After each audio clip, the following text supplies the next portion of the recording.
O estado mais populoso e rico do Brasil agora tem um programa próprio de escolas cívico-militares. Um modelo de ensino que se expandiu pelo país durante o governo do presidente Jair Bolsonaro e que continuou se expandindo mesmo depois dele deixar o poder.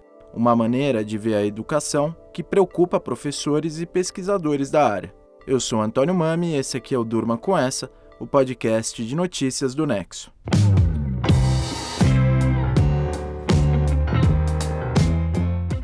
Olá, eu sou a Aline Pellegrini e tô aqui com o Antônio para apresentar esse podcast que vai ao ar todo começo de noite, de segunda a sexta, sempre com notícias que podem continuar a ecoar por aí. Segunda-feira, 27 de maio de 2024. Dia em que o governador de São Paulo, Tarcísio de Freitas, do Republicanos, sancionou o projeto de lei que prevê a implementação de escolas cívico-militares no estado. Com a medida, tanto a rede estadual quanto as redes dos municípios paulistas que aderirem ao projeto poderão passar a ter essas unidades de ensino. O prefeito da capital, Ricardo Nunes, do MDB, apoiado por Tarcísio na sua tentativa de se reeleger em outubro, já disse que vai aderir. O programa prevê tanto a construção de unidades novas quanto a adaptação de escolas já existentes para o modelo cívico-militar. O secretário de Educação, Renato Feder, disse que a decisão de participar ou não é de cada escola e que ele vai priorizar regiões com mais criminalidade, altos índices de evasão e pior rendimento escolar. Por trás da proposta está a ideia de que as escolas cívico-militares ajudam a conter a indisciplina e a violência nos colégios e em seu entorno. O modelo prevê que as escolas cívico-militares tenham policiais militares ou bombeiros atuando como monitores, submetidos aos diretores pedagógicos de cada unidade, desempenhando funções administrativas, de vigilância e também no desenvolvimento de um projeto de valor de viés moral. Segundo a Secretaria de Educação paulista, esse projeto de valor envolve atividades extracurriculares voltadas ao respeito à pátria, aos símbolos nacionais e aos direitos e deveres de cidadania. É onde vocês vão ter as ferramentas para se tornarem os líderes que nós precisamos. Eu olho aqui os alunos das escolas cívico-militares e, eventualmente, a gente está diante de um novo Bolsonaro lá na frente. Você ouviu aí o Tarcísio de Freitas num discurso em dezembro de 2023 no Congresso.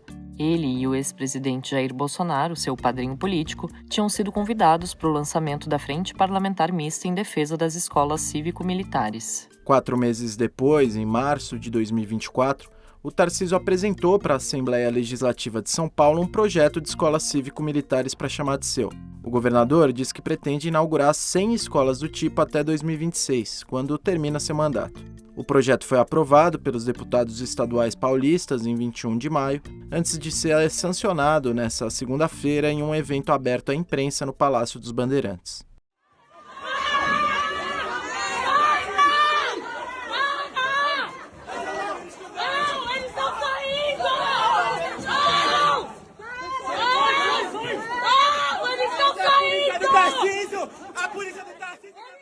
Você ouviu aí o registro do momento em que PMs deram golpes de cacetete em estudantes que foram à Assembleia Legislativa protestar no dia da votação do projeto. As forças de segurança também usaram spray de pimenta para dispersar os manifestantes. 8 estudantes foram detidos por causa dos atos, mas liberados depois.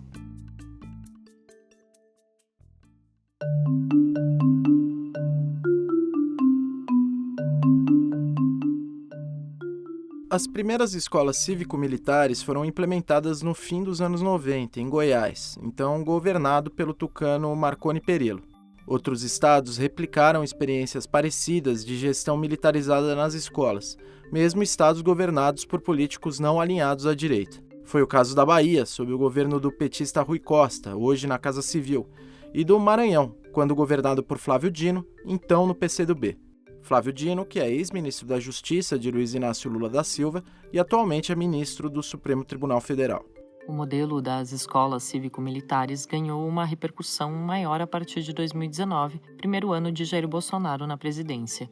O ex-capitão, um saudoso da ditadura militar, lançou um programa nacional de escolas cívico-militares com repasses do Ministério da Educação para os estados custearem a contratação de militares para estabelecimentos de ensino. Durante o mandato de Jair Bolsonaro, Foram criadas mais de 200 escolas cívico-militares com recursos federais. O programa foi encerrado em 2023 com a volta de Lula ao Planalto. Mas isso não significou que o modelo sofreu um declínio. É que a decisão do Lula só tirou os recursos federais das escolas cívico-militares, mas não impediu que os estados invistam eles mesmos nas unidades que já estavam militarizadas.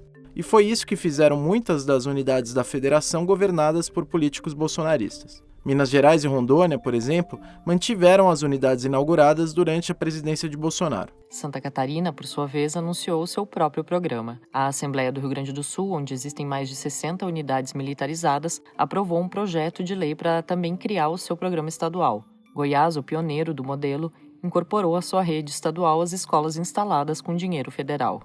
Mas nenhum estado abriu mais escolas cívico-militares no Brasil recentemente do que o Paraná, governado por Ratinho Júnior do PSD. Ratinho Júnior, que teve como secretário da Educação justamente Renato Feder, que comanda essa pasta hoje na gestão Tarcísio em São Paulo. Ao todo, o estado abriu mais de 300 escolas cívico-militares. Em Londrina, uma das maiores cidades paranaenses, só 2 das 23 escolas públicas da cidade não seguem esse modelo. A agência pública fez uma reportagem dando um panorama sobre a implantação desse modelo em Londrina. A mãe de um aluno disse que foi avisada da mudança na escola em que ele estudava com apenas uma semana de antecedência, sem qualquer debate, e que não adiantou nem procurar outro lugar para ele estudar, porque todas as escolas das redondezas tinham virado cívico-militares.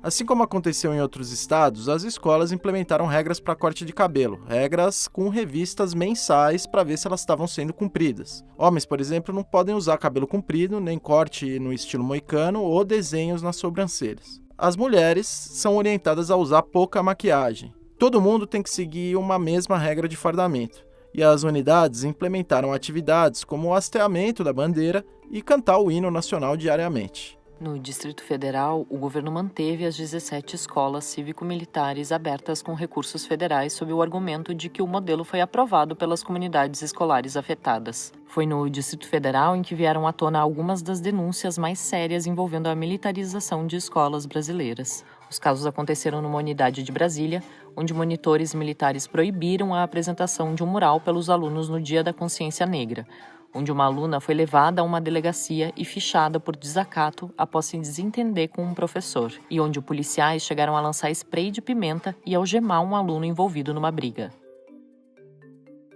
Os governos que adotam o modelo argumentam que as escolas que foram convertidas em cívico-militares apresentaram menos evasão escolar em disciplina, além das notas dos alunos terem melhorado. Um dado que é contestado por alguns especialistas da área, que dizem que a melhora é apenas marginal. Uma dessas especialistas é a Catarina de Almeida Santos, da Universidade de Brasília. Ela disse para o site G1 que as escolas são descaracterizadas a partir da militarização, que elas perdem seu caráter de escola pública, universais, para se tornarem estabelecimentos que funcionam a partir de princípios da segurança pública. Ela destaca também a disparidade salarial nas escolas, onde os monitores militares ganham consideravelmente mais que os professores. Já a Cláudia Costin, professora da Fundação Getúlio Vargas, diz que as escolas cívico-militares são um erro. Uma jabuticaba, nas palavras dela, uma particularidade brasileira que não encontra eco em nenhum dos 40 países com melhor educação no mundo.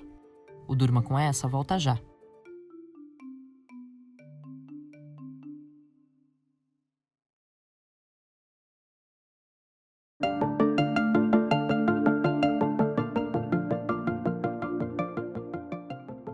O cientista sueco Johan Rockström recebeu o principal prêmio da ciência ambiental do planeta na semana passada por seu trabalho sobre limites planetários, ou seja, os parâmetros seguros para a vida humana na Terra. São 9 limites e 6 deles já foram cruzados.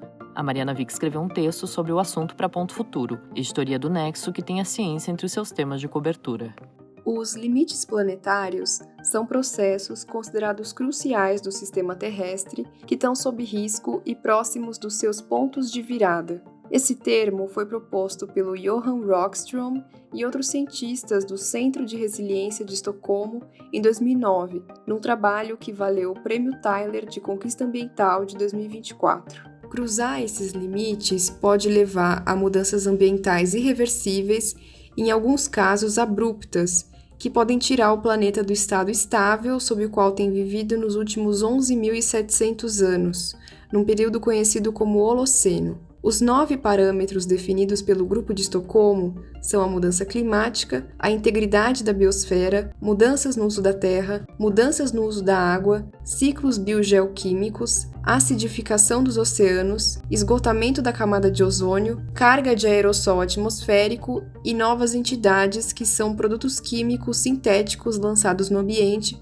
como inseticidas e microplásticos.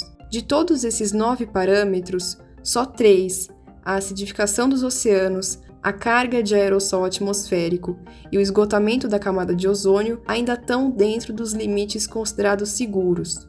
O cruzamento desses limites está associado ao uso de recursos naturais como combustíveis, água e madeira a partir da Revolução Industrial no século XVIII. As atividades baseadas na exploração da natureza cresceram tanto nos últimos séculos que parte da comunidade científica defende que a Terra entrou em outra época geológica, o Antropoceno, embora essa ideia não seja unânime. Mas o Rockström e os seus colegas dizem que nem tudo está perdido. Vale conferir.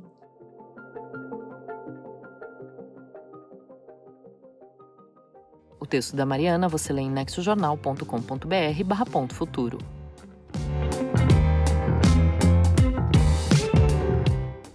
Das escolas cívico-militares em São Paulo aos limites planetários para a vida humana, durma com essa.